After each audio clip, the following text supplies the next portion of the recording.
I'm getting older, I should probably start thinking about my health. Try to talk to the man in the mirror, but he's never any help. It just runs away. Hello, hello, hello.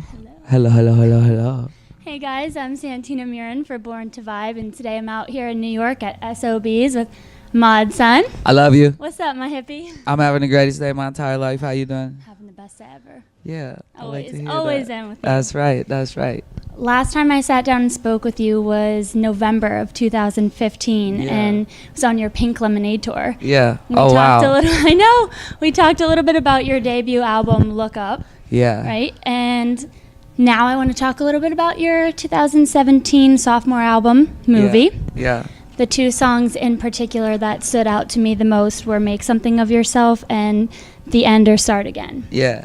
Those songs were extremely vulnerable, incredibly honest, and if I'm being real with you, I think the most human. Yeah. Absolutely. I agree with that. Yeah. Have you heard my newest song, Runaway? I have. What do you think about that one? About that. Okay, we'll get into We're that. talking about that, of course. Yeah. You're definitely right. Those were specifically a point of wanting to, at this point, share a little more about my life. Like my writings, I've always been very open about like my life and what I've gone through, stuff like that. With my music, I've always used it as a different type of tool, you know. But yeah, when making a movie, I think it's important to show sides of vulnerability and human and all that. Yeah. So those two songs served as those specific points in that album Movie. I'm glad you noticed that. Yes, absolutely. And in addition to the album Movie, you put out a movie titled Album. Yeah. And Yeah. You catch that, people? Totally Did you catch that? And also the last time we spoke, I don't know if you're cool with getting a little bit personal, but also Yes. the last time we spoke, you were in a different relationship than the one that you're in currently. Yeah. And I just wanted to talk a little bit about, because whenever the album titled Movie and movie titled Album came out, that relationship had ended. Yeah. Right? And so I Correct. sort of want to know what made that so important, not only to tell, but to share that even after the relationship was over. Honesty is power. You Right. know what I'm saying? In all aspects of life. And with everything that comes in your life, your goal should be to leave it better than the way you found it. Okay. You know what I'm saying? Absolutely. And It's beautiful. Life comes at you in very different ways. And everything that happens to you is specifically part of, like I say, a movie, you know? Right. And love is my favorite thing in the world, you know? Just as much as a smile is. Like, because love is something that actually, it's not something you can explain. It's not one of your quote-unquote senses. But I can feel it, you know? I can really feel love, and I'm sure everyone else out there, or most of you can. Yeah. So it's very important to me, and I speak specifically about my life. If you ever want to learn anything about me, all you have to do really is listen to my music. Listen to your music, read one of your poems. Yes, and it'll really tell a you book. about specific parts of my life. Right. And so that relationship to me was very important for where I was at that point in my life, and brought out a lot of the vulnerability in me. I think that love is a muse in a lot of ways. You know what I'm saying? Yeah. I think that it can pull out things that you never have thought of being inside you, especially when it comes to writing. Love can take you many places that your imagination can't. Ooh, So, I love that. Yeah. I love that. Yeah. Love can take you many places that your imaginary can't. Yeah, so Wow. I like to share those moments in my life with people, and going back to the relationship I'm with now is with the love of my life. Yes. Bella, she's my favorite person that's ever existed. I personally think that it shows. I mean, you don't know people behind closed doors. You don't know how people truly are, but it just feels like it fits, like 100%. Yeah. I mean, to be honest, I'm just trying to be no disrespect to anyone else, course. but It's not but like that. no hate. It's just exactly. But just extra love. Me and Bella, I feel like we met each other 1,000 years ago. We've been looking for each other ever since. You know what I'm saying? So good. Yeah. So good. So for your drive-in movie tour, I was there for 3 shows in a row. I was here in New York, then I went to my hometown in Pittsburgh, which was on 420. So happy holidays. Yeah. And then did it big, baby. And then in Ohio for the Number Fest. So that was fun seeing you 3 nights in a row. Yeah. I want to know, how do you tour so much and still continuously put out such fire music? Well, any one of these guys can vouch for it. I make music every single day. So no matter where I am, like my studio's with me. You know what I'm saying? So I make music every day. Is that right, Trav? Yeah. Every day. So making music to me is never, Right. It's never out of my picture because I either get obsessed with a song or I make a song I get obsessed with. You know what I'm saying? So it's really not a challenge. The whole touring thing is like this. Like I feel that I serve a very specific, important purpose out here. And do I want to excel? Do I want to be in bigger venues? Do I want to be consistently getting bigger? Yes. Do I understand that patience is like stars aligning? And all this stuff that I do is not a coincidence. So being very blatant about it, it's like taking the role that I've taken in this world, which is to fight for happiness and positivity. Yeah.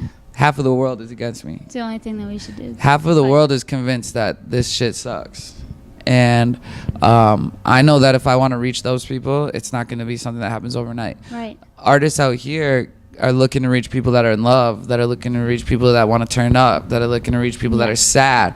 It's much easier to reach those people. I'm trying to reach people that literally need to be told it's okay to be happy.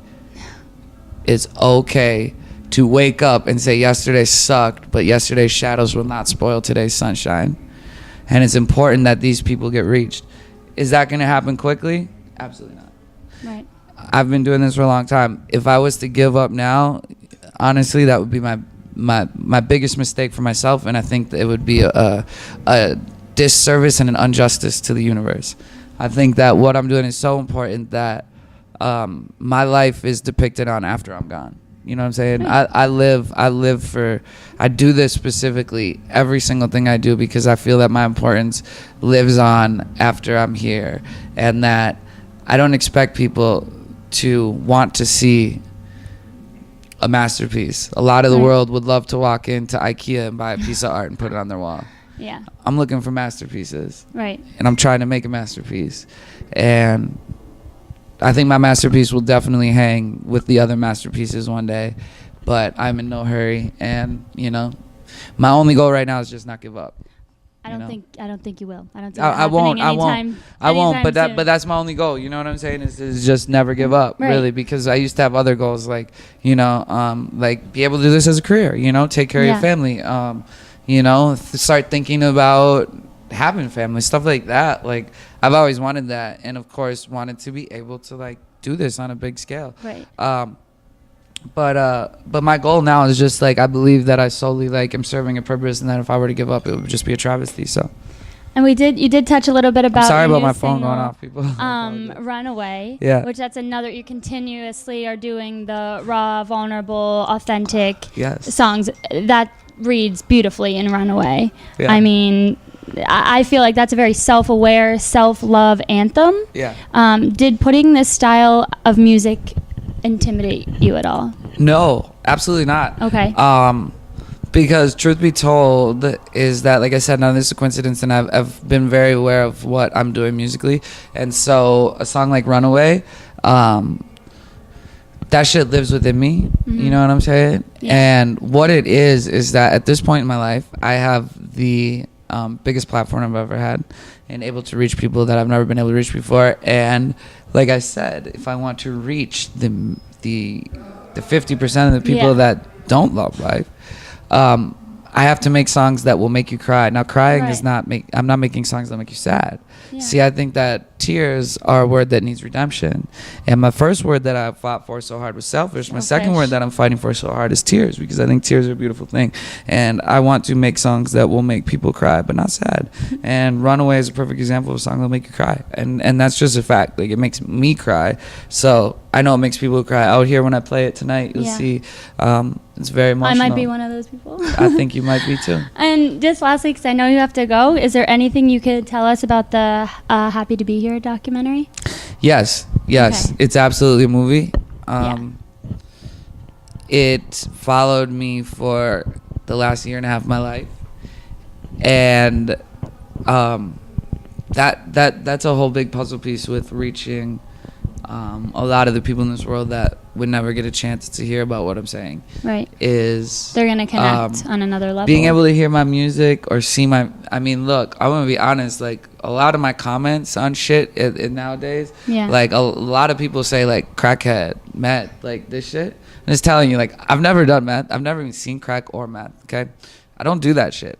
There's a lot of artists out here that they're like are saying openly, but they're openly saying I do Xanax and dope and this and that, and their comments out here like I smoke weed. Their and comments smile. are so much different, and it's got me into this whole ideology of just thinking like, I really want to challenge this world because I don't understand how something like that could be. So I just really want to challenge the world to come around and see that I'm worth, and my people that support me and all these people in the crowd, we are worth being heard.